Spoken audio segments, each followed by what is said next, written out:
حاجة تكون مفيدة بالنسبة لكم. هي it's a little bit different عن اللي كانوا الدكاترة قالوا فيها عن هم بدأنا بالأنكل والني والهيب وكل اللور لمس. الحقيقة أنا بقى هعمل لكم لكل البادي في الأوستيوبروزس، لكل البونز اللي موجودة في البادي. Rule of physiotherapy in combating osteoporosis post-menopausal. physiotherapy implication. أنا اسمي داليا كامل وأنا أستاذ في قسم علاج طبيعي لصحة المرأة في جامعة القاهرة. For the reproductive age, we have fluctuation of the hormone throughout the different phases of the female's life, mainly the estrogen. As you can see here, there are mainly four phases of the reproductive age fluctuation, starting from the normal reproductive age with the estrogen at its highest level, then gradually it will be decreased by the age between 35 to 45, which is declaring the time of perimenopause as the estrogen starts to decline down. By the age of 50 to 51 years old, this is a declaration of menopause stage with the last period to happen in the female's life. After this, there will be a primary failure of the ovarian function with complete stoppage of menstruation, and this is the menopause period. After this, it will be known as post-menopausal time. So I want you to have a look over this shape of the graph, how the estrogen line is declined down throughout the different stages of the life. And have a look over this one, which is resampling the bone mass curve as well throughout different phases of the female's life, which is very similar to the curve of the estrogen and its decline at the same age. If you have a look over the first part of the curve, this resampling the rapid bone building at the time of 10 to 30 years old, then starting to the peak bone mass by around the age of 30, 20 to 30. Then after this, by reaching age of 50 years old, there will be a decline in the bone mass, which is equal to the same time of the happening or incidence of menopause. And after this, the post-menopausal period with high risk of bone loss, fracture, and as well falls. So they are parallel to each other, and this highlighting the importance of estrogen hormone in formation of the bone content and bone mass in the female's body. If you have a look over this curve as well, it's differentiating between the bone mass content between the male and females. And you can see the upper line is representing the male bone content and the lower line is the female bone content. And you can see we are losing, as females, we are losing the bone content faster than the male by 13 times. So it's I don't know how many times we are losing, as a woman, the bone content more than the men. At the start, the bone, which will be the type of bone which will be lost, is a trapecular bone or sponge bone at the ends of the bone with the long bone. So it's relating to the common sites of developing the osteoporosis, like the rest, the bots fracture, the callus fracture, and the vertebrae bones. Then after 4 to 8 years post-menopausally, the compact bone or the cortical bone start to be lost as well, which is representing the shaft of long bones.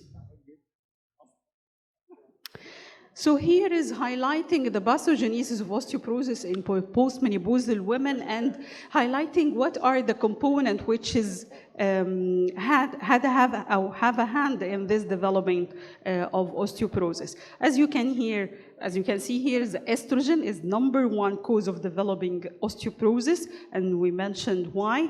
Calcitonin, vitamin D3, and parathyroid hormone. All of these hormones are modulating the bone content, which is called bone remodeling. And there is a hemodynamic or balance between the resorption and formation or osteoclast and osteoclast cells activity. And by the end, each year we have up to 10% of bone update in our body. So as long as all of these items are balanced, the bone remodeling is balanced. But if we lose one of these content, there will be unbalanced status and the osteoporosis will be evoked over the surface. So why estrogen is culprit in this process of osteoporosis, or the main cause of developing osteoporosis?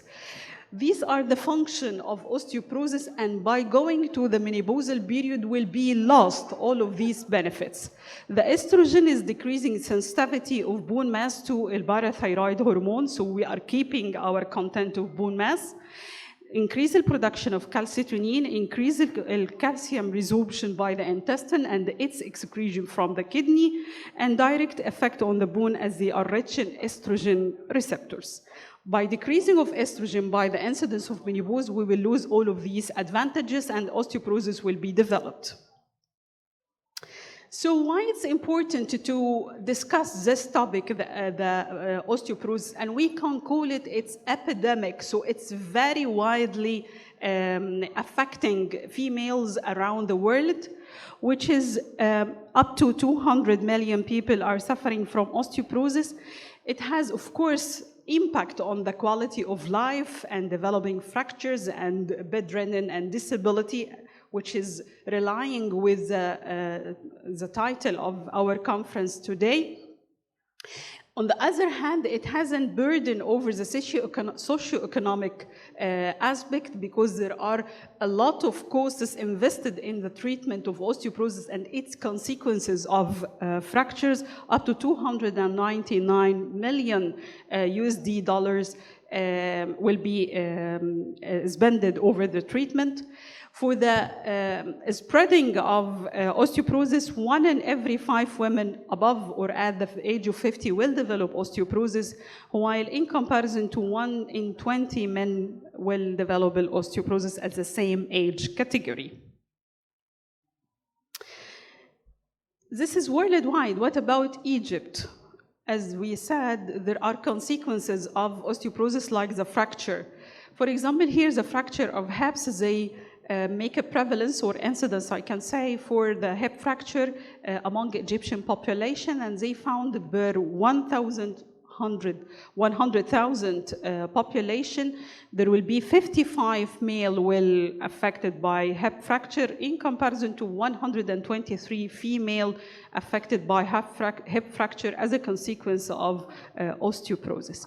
As well, there are increase in falls of the risk, sarcopenia, and I wanted to highlight this term as well, like osteoporosis is combined with sarcopenia, which is muscle weaknesses. So fall risks, sarcopenia, functional disability rates were significantly higher in North Egypt in comparison to South Egypt. And this is the map which is explaining the distribution of osteoporosis in the MENA region. And you can see Egypt here, which is reflecting about more than 20 to 30% of the population will complain from osteoporosis. So how we can combat osteoporosis from the physiotherapy perspective? We have 3 phases of prevention of osteoporosis according to the age category and according to the status of the female bone mineral density. The primary prevention, which is at the earlier age where there are increasing of the peak or reaching the peak of the bone mass, we wanted to prevent the osteoporosis by modifying the modifiable risk factor, which I'll mention right now. So we wanted to prevent losing of any of the bone mass content. Going to the secondary prevention phase, which is ranging of the age category between the 50 to 70%, and that age category we are aiming to prevent fractures from happening, because these females, most probably, they are developing the osteopenia and osteoporosis. I want to mention the difference between the osteopenia and osteoporosis. So osteopenia is, according to the T-score, standard deviation is ranging between -1 to -2.5, while the osteoporosis is below -2.5. So this is our aim in the secondary prevention. While the tertiary prevention is a little bit later in the female's life, which is actually developed the osteoporosis, and maybe they developed at one time fracture at any of the common sites to develop osteoporosis. At that time, we wanted to prevent future fractures and more developing of disability. So what are the risk factors of osteoporosis and how we can modify it? Hormones, as we mentioned, the estrogen is the main culprit in the females developing of osteoporosis, so hormonal replacement is an important factor, and the people who are specialized in obs and gynae are the proper people to describe it. Some of the people say, no, it's more risky to provide estrogen as it's precursor of breast cancer. The research and evidence-based found, no, it's not that serious, as long as the females doesn't have a previous history or family history of breast cancer, but of course it will be applied with caution and close monitoring. For the exercises, I'll talk about it right now. Smoking as well, of course, smoking, yes or no? Of course, no, because it has both direct and indirect effect as it decreasing the osteogenic activity and as well as decreasing appetite and increasing cortisol, so it will decrease the calcium absorption from the intestine and by the end affecting the bone mineral density. Nutrition, of course, all the minerals and vitamins which are important for the bone health, like the calcium, magnesium, all the minerals, vitamin D, all of these are very important to be supplied in form of natural nutrition and dietary supplements. For the exercise, which is the main concern for us, and you heard right now in different sessions that the exercise is the first line of treatment, as you heard right now for the osteoporosis. It same applies for the for the osteoarthritis. It same applies for the osteoporosis, and we can apply it in different forms of exercises, starting from the static weight bearing, the non-weight bearing exercises with high force or combination and different forms I'll mention right now. But the box down is very important to look over it. If you apply a program of exercise to combat osteoporosis, it will not be solved in 1 month, in 2 months, in 3 months, at least 6 months to have a significant improvement in the bone mineral density. And some of the evidence says up to 48 months, up to 2 years. A training program to regain which is lost from the bone mineral density. For the dynamic weight bearing with low force exercise program, it's duration between 50 to 60 minutes, 3 times per week, between the 60 to 70% of heart reserve, maximum heart reserve, or moderate exercise intensity, we can say. For the non-weight bearing exercise with high force exercises, it's between 1 to 3 sets, 7 to 14 repetition, 2 to 3 times per week. So what are the examples of different forms of exercises that we mentioned right now? For example, static weight bearing exercises, single leg stance is one of the recommended exercises to be done, and we can say we can do it in the pure or simplest one, or we can upgrade it with different forms. As you can see it here, we can ask the female to perform it 1 minute per leg for 24 weeks to have an effect, and they found that it increased the bone mineral density of the hip joint, one of the commonest places to develop osteoporosis, by doing only these exercises. For the non-weight bearing exercise, high force open chain exercise is one of the recommended exercises to be done with all the forms, and it's left for your imagination and all the facilities you have in your facility to develop different forms of exercises for such patient. The same applies for the non-weight bearing exercise low force. It's the same open chain exercises but with low force with high repetition in the seated position. For the dynamic weight-bearing exercise with low force, it's the closed chain. The simplest form is the walking, and we can advise it for different patients. And Tai Chi, one of the exercises we can apply, it's increase the flexibility, it's coordination between the mind and body, and increasing the balance as well. And the dynamic weight-bearing exercise with high force, which is, I can say it's the highly recommendable one to be applied as increasing the osteogenic load over the bone and increasing the bone mineral density deposition. It's like jogging, jumping, running, using the crazy fat, which is very common right now, the total body vibration. So, what is the potential mechanism of exercise in promoting osteogenesis and angiogenesis in the body, which is simplified in two benefits: the application of the mechanical load or mechanical stress, and the regulation of hormones and cytokines. Mechanical loading in different forms like compression, shear stress, torsion, strain, all of these types of stress will stimulate the expression of what is called non-coding RNA. A non-coding RNA, it will stimulate the bone marrow mesenchymal stem cells, which will be developed later on. It's like the blueprint of osteocytes, chondrocytes, and adipocytes. So it will be differentiated to the osteoclasts and osteoclasts and achieve the balance or the remodeling concept. This non-coding RNA is a highlighting point right now in the research of physiotherapy, the impact of exercise on stimulation of this RNA.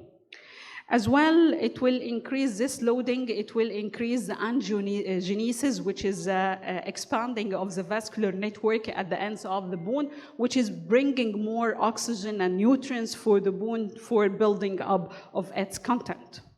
And what about the hormones and cytokines? The hormones, during the exercise, we are increasing the estrogen from the adipocytes, the regulation of the glucocorticoids, as well as cytokines. The exercise is increasing the anti-inflammatory interleukin 10, which is at the same time decreasing the pro-inflammatory interleukin 6 and tumor necrotic factor alpha 1. By this mechanism, we are obtaining and optimizing the bone mineral density deposition and regaining, which is lost by osteoporosis. Another modality, as I mentioned right now, the dynamic weight-bearing exercises, high force, is the total body vibration, and it has the same impact of exercises that we mentioned right now. The recommended protocol for it, it's 3 to 9 months. This is the least time to obtain a benefit from an exercise over the bone mineral density. The frequency, it ranges between 20 to 100, so we can start by low frequency vibration twice a week for 5 to 25 minutes duration. It's not validated so far, so further research is recommended for validation of its research, but clinically wise, we can use it. It's different from the research-wise right now. Water-based exercise, one of the favorable form of exercises, especially with the people of osteoarthritis and low back pain, and there is decreased risk of developing any injury while doing the exercise, and this is a risk as well. So by doing the water-based exercises, we are avoiding such injuries. They found that water exercises till the umbilical level and doing walking in the water at that level, it will increase the activity of erector spinae and rectus femoris the same as walking on a dry ground. So we are gaining the benefit by the end. Also, they found there is less dropout of exercise, water-based exercise, in comparison to different forms of exercise. It's a doable exercise, so if you have in your facility water-based exercise, it's recommended to apply for postmenopausal women to increase their bone mineral density as well as their balance. I'm done. Low intensity pulsed ultrasound is also advisable, and interestingly, the FDA is recommending to apply it with no need of, or no need, not, let me choose the correct term, for the highly recommendable or the highly risk places to develop osteoporosis, even if the patient is not complaining from these places, like the rest, like the ankle, like the back, it's building up the bone mineral density, it's facilitating, which is called vascular endothelial growth factor, which is increasing a coupling effect of angiogenesis and osteogenesis, so increasing the bone mineral density. It's one form of increasing the bone mineral density. Lastly, what is the take-home message? My advice to you, take care when you are dealing with females of age above 50, even if she's coming to complain from a totally different complaint rather than the osteoporosis. Also, take care when treating a patient who's complaining from thyroid, parathyroid gland, because it will affect the bone health by the end. More studies on non-coding RNA, more studies into the ethnicity and demographic factors, because we have different prevalences in different parts of the world. And lastly, which is also a very important, bone adapt over a long time, as you heard from me right now, to regain at least 6 months up to 48 weeks. So be patient with your patients. Nice. Be patient with your patients and more motivated, and try to overcome the compliance problems with the patients to stick for the exercise program. And lastly, thank you so much. If you want to keep in touch, this is my ways of communication. Thank you.